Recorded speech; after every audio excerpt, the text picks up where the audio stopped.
Caribbean island, deeply rooted in mento, ska, jazz, rocksteady, and a fusion of America's R&B, it was played with instruments like the bass and drums.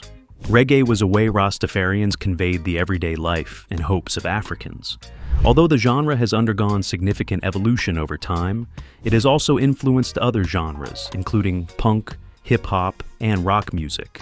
Artists like Eric Clapton, Rihanna, and Sean Paul now proudly embody it. Yet, when it began, no one envisioned it would be a global movement. Join us on this jolly ride as we go through a list of 15 songs that changed reggae music history forever. Number 15. One Love. People Get Ready. 1965 and 1977. This ska song was written by Bob Marley and recorded by his group, The Wailers, on their 1965 debut studio album, The Wailing Wailers. It was then re-recorded as part of the 1970 medley All in One, which contained reggae reworkings of their early ska songs. It was released as a single and is included on the compilation African Herbsman under the name All in One in 1976. Marley rewrote the song One Love, and in it, he incorporated pieces of the 1965 song People Get Ready by The Impressions. This 1977 version, which is on Bob Marley's and the Wailers' 1977 Exodus, was credited to Marley and The Impressions' Curtis Mayfield.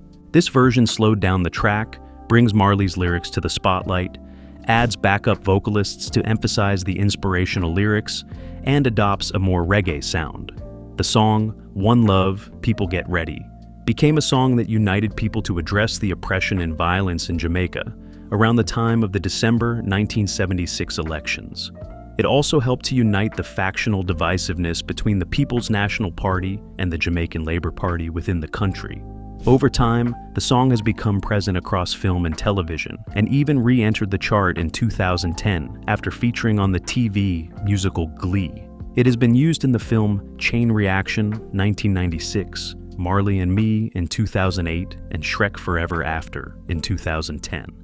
Number 14. Funky Kingston, Early. 1970s. Funky Kingston was released in 1973 in Jamaica, and was re-released by Blackwell on the Mango label in 1975, and it contains some of the Maytals' most memorable and finest songs. Funky Kingston is a perfect blend of reggae and funk, featuring very interesting harmonies that seamlessly fuse with the bounce of the guitars and bass.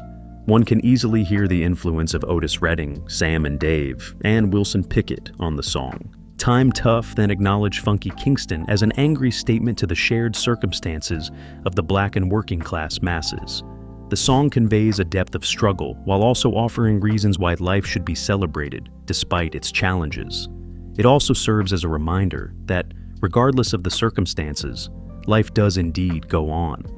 The album successfully awakened and held the attention of the international audience by ensuring that they bought into, through their dancing, the style of music developed to fit the song. This suggestion came from Island Records' Chris Blackwell, who was astounded by the level of success Funky Kingston registered.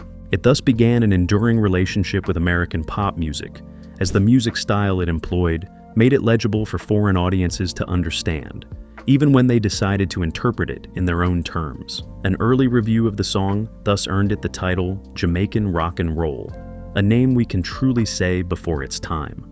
Number 13, Marcus Garvey, Burning Spear, 1975. After leaving Studio One, Rodney was approached by Jack Ruby, who is also known as Lawrence Lindo, in 1975.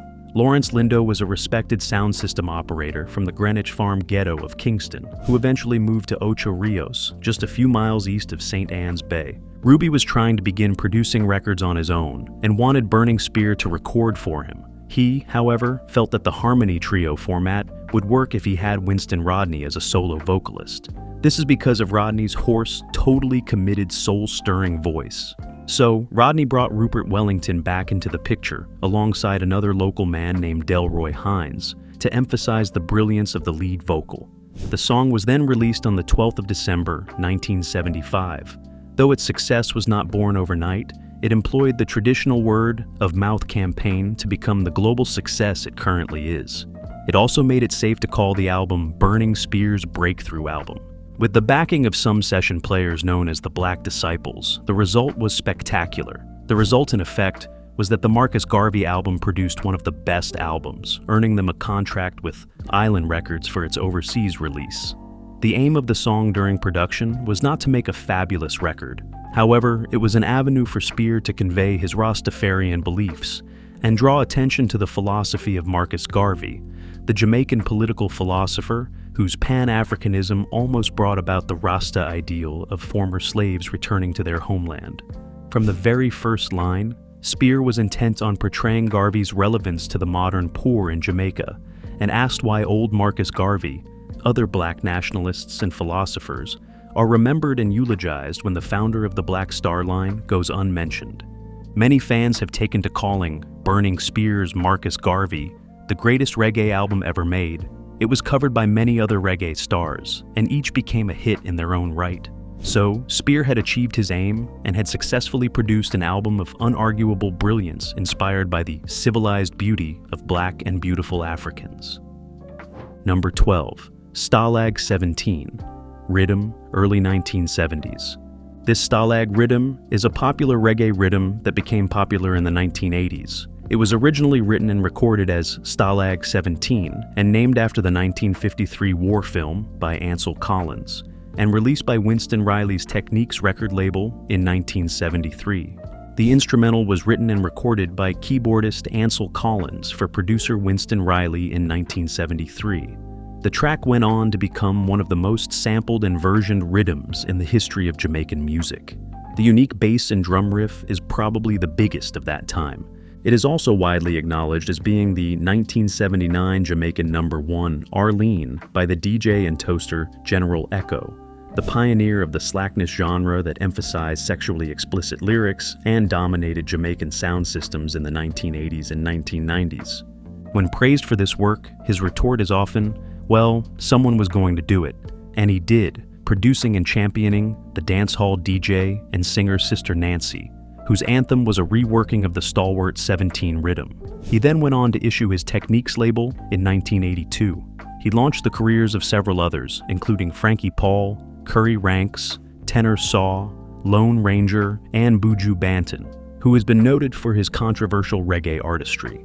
Number 11, Real Rock, Sound Dimension, late 1960s. This is an instrumental reggae song by the band Sound Dimension. The song was recorded at Jamaica Recording Studio in Kingston in 1967. It was then released as a single in 1968 by Studio One and was produced by Clement Coxone Dodd. The 1967 track by Sound Dimension made Jackie Middu's 3-note organ the highlight for several decades in music. It was also performed by talented musicians like guitarist Eric Frater, Boris Gardner, drummer Phil Callender, percussionist Denzel Lang, and trombonist Vin Gordon. It was from this music that Gordon went on to become Bob Marley's trombonist, and played on other classics such as Exodus. The instrumental was a raw, upbeat track characterized by its punchy bass line, shanking guitar, and the unmistakable keyboard riffs of Mitu. The rhythm's simplicity and cat groove also made it highly versatile, making it perfect for vocalists, DJs, and toasters alike, thus allowing for a wide range of interpretations. This song sparked a revolution like never before. This revolution led to the introduction of several genres that spanned across 7 decades. It has also begun to broaden its international appeal to movie soundtracks and gaming.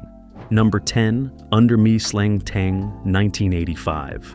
Wayne Smith is believed to have coined this pattern of music using his Casio MT40 home keyboard. The rhythm was formed in an attempt to recreate Eddie Cochran's Something Else. After the sound had been created, producer King Jammy added a clap to it, thus birthing the song's rhythm. The song was the first digital reggae tune and became the progenitor of raga and the subsequent music styles that followed. The producer also recorded several artists on the original backing track, and the tunes were all unveiled at a sound clash in Kingston in February 1985. The song and its rhythm inspired King Tubby to create his own tempo rhythm.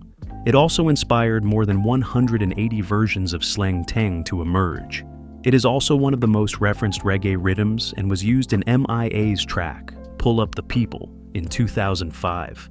It became one of the foundations for the dancehall genre and has been covered nearly 400 times by various performers, including Sugar Minott, Johnny Osborne, and Tapao Zuki. It also found its way to the rap and pop music and has featured artists like 50 Cent, Robin, and MIA. When Smith started this music, based on a digitally created bass and rhythm track to the next-door neighbor referenced in the lyrics, the producer spotted its unique quality, but found the tempo too frantic. He then slowed it down, asked musician Tony Asher to add some piano and percussion. It also premiered at a sound system battle with Battle Scorpio in February 1985, and it became a hit. When Slang Teng was released, it was licensed to the London-based reggae specialist Greensleeves for international release. Number 9, Wake the Town, early 1970s. It is a reggae song recorded by Jamaican toaster U. Roy in 1970.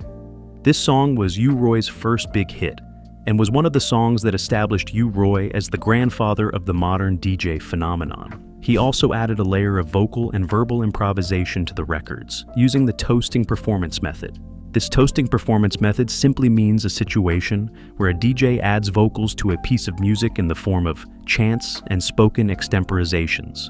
This method was a conversational style that often leads up to rapping. He has also been nicknamed the Originator, due to his role in transforming incidental figures associated with sound systems into actual stars, whose chanted rhymes were as important as the lyrics of any singer. These toasting records were often DJ versions of other people's songs, much like remixes. His most important innovation from this song, however, with producer King Tubby, was to transplant it from live sets at dance halls to the recording studio. This new method displaced singers from the studio microphone by having DJs chat. However, this new vocal effect proved to be a big hit in the charts both in Jamaica and abroad. It has also been credited with creating the dance hall style in Jamaica. Number 8, King Tubby Meets the Rockers Uptown, 1974. This is a dub instrumental track by the reggae musician Augusto Pablo, first released under the title King Tubby Meets the Rockers Uptown on the Island Records label Mango Records in 1974. It was a dub version of the Jacob Miller song, Baby I Love You So, which had also been produced by Pablo. By 1975, Augusto Pablo once again issued the track single in the US, Canada, the UK, and the Netherlands. It was also released in Jamaica in 1975 as the B-side of Baby I Love You So. It was further included in the 1976 album, King Tubby's Meets Rockers Uptown. The song focused its strength on the melodica of the melody line in this cut, using a 4-track recording technology. Now, although Blackboard Jungle Dub is often regarded as the first ever dub album, it was the 1976 album from Pablo and Tubby that solidified the genre's stylistic brilliance. While Pablo was the record producer and melodica extraordinaire, Tubby was the sound engineer who commanded attention in those early days of sound system culture. It was the fusion of these two that made the response explosive. Their strengths and weaknesses perfectly complemented the other. So, the next time you think about the dub process of reggae, remember that it was made possible by King Tubby and the masterpiece of Augustus Pablo. Number 17, Police and Thieves, 1976. This is the first reggae song recorded by the falsetto singer, Junior Mervin, in the summer of 1976. He created this classic piece in collaboration with Lee Scratch Perry. The song turned out to be a hit in the United Kingdom in 1976 and was produced at Perry Black Ark Studio in Duhaney Park, Kingston. The song had been influenced by his environment as he grew up in Swift River, Portland. He had written the song while living in Port Antonio and had decided to take it to the erratic Perry, whose edgy productions included Duppy Conqueror. According to Mervin, when Perry first heard the song Police and Thieves, his words were, "Scratch change some of the word dem," and the words way him change was very important, and why just record at same time. Although the original song was composed on Mervin's guitar, the later song was arranged by Boris Gardner, who also played bass on the record. Additionally, to ensure the successful completion of the song, it also featured instrumental works by notable musicians, including Sky Dunbar on the drums, Keith Sterling and Joe Cooper on the keyboards, Ernie Ranglin on the guitar, with Barry Llewellyn and Earl Morgan of the Heptones providing harmonies. Even though the political atmosphere was tense and most people had concluded that that was what inspired the song, Marvin argued that it wasn't. In his words, "Me never look pon nothin' like dat. All me a do was sing song. All my song to me get them from Proverbs, angels, and vision." Dunbar rates Police and Thieves as one of the greatest reggae songs. He especially commends the song's hook, as he says, "Even now, when I listen to it, I still don't know the verse, just the way he sings, 'Police and thieves in the streets.' The song just has a great hook." It was embraced by the burgeoning punk movement in Jamaica and the UK, and Island Records released the album of the same name in 1977. It has also been featured in several movies, including Lock, Stock, and Two Smoking Barrels, as well as Third World Cop. Number 6, Sada Masagana, 1969. This is a roots reggae album released by the Abyssinians, officially in 1976. It is considered the Abyssinians' crowning achievement and a classic in roots reggae. It was composed in 1968 by Bernard Collins and the Manning brothers, Donald and Linford. Producer Clement Coxone chose them because their Old Testament-inspired lyrics and Ethiopian linguistic sampling resonate with the roots of reggae and Rastafari. This was a track that helped redefine the most devout streaks of Jamaica's sound. It has been adopted by some Rastafarian groups as a hymn used during services. The song, when translated from its indigenous Amharic language, is said to mean, "He gave praise." It reflects the core principles of Rastafarianism, emphasizing gratitude, spirituality, and the pursuit of righteousness. They crafted the song as an expression of their deep-rooted faith and devotion to Jah, the divine entity of the Rastafarian community. It was originally recorded for Studio One in 1969. However, the record label's owner, Clement Coxone, refused to release it. His reason for this was that he thought the somber, slowed-down groove and spiritual references infused in the song would not go down well with the Jamaican audiences. To combat this decision, the Abyssinians bought the master, released it on their own, and proved Dodd wrong. Number 5, Get Up, Stand Up, 1973. Bob Marley and Peter Tosh wrote this song. It originally appeared on the Wailers' 1973 album, Burning. It was recorded and played live in numerous versions by Bob Marley and the Wailers, as well as solo versions by Peter Tosh and Bunny Wailer. The song soon became a global anthem for human rights, advocating for everyone to make their voices heard, no matter their societal class. However, Bob Marley's wife saw it as an encouragement to be strong and faithful. The song seems to have many roots. For instance, Esther Anderson, Bob Marley's then girlfriend, said Marley had written the song while touring Haiti in the 1970s. At the time, Haitian Jean-Claude Baby Doc Duvalier was in power, but human rights abuses and poverty characterized his reign. Some people also claim that it was a direct result of Malcolm X's leadership in the civil rights movement. In contrast, others attribute it to the influence of Rastafari, a religion associated with Market and Tosh. This music has gone on to be performed independently and together by the Three Rights. However, in 1978, in recognition of Marley's ability to unite people through music, he was summoned home to help quell the disturbances erupting in Kingston, even though he had been in isolation following an attempt on his life in Jamaica. It was at this One Love Peace concert that he brought the opposing party leaders, Michael Manley of the PNP and Edward Seaga of the JLP, to the stage and raised their hands together in unity. The song also turned out to be Bob Marley's last performance ever on stage. It was thereafter covered by several artists after this incident. It is also the official anthem of Amnesty International, which is the foremost name in human rights activism. It was included on the compilation Legend and Rebel Music, as well as on live recordings such as Live at the Roxy. It also peaked at number 33 on the Dutch Top 40 in 1973. Again, in 1986, it was number 49 in New Zealand. Number 4, 54.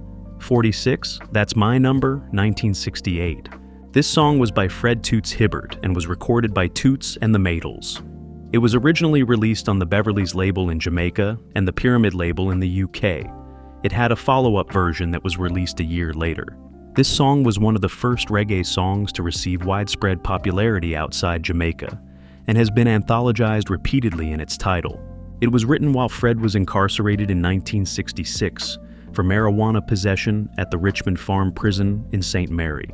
It was later revealed that the arrest was orchestrated by a competitor. His arrest had come at a time when the young band was planning a massive European tour. He would later describe their attempt at bringing him down as a failure. In his words, "They flopped. They help me more because I think about it, and I keep singing about it, and I get a #1 record about it." In 2018, he told Jamaica Gleaner that 5446 had been his prison number, and that the arrest threatened to derail his budding career after he had won the National Festival Song Competition. The song surpassed 100 million streams on Spotify and was the first reggae band song to do so. Although it never charted in the United States or the United Kingdom, it was certified silver in the latter for sales and streams exceeding 200,000 units. It was also ranked number 76 on Dancehall Magazine's list of the 100 most streamed Jamaican songs of all time.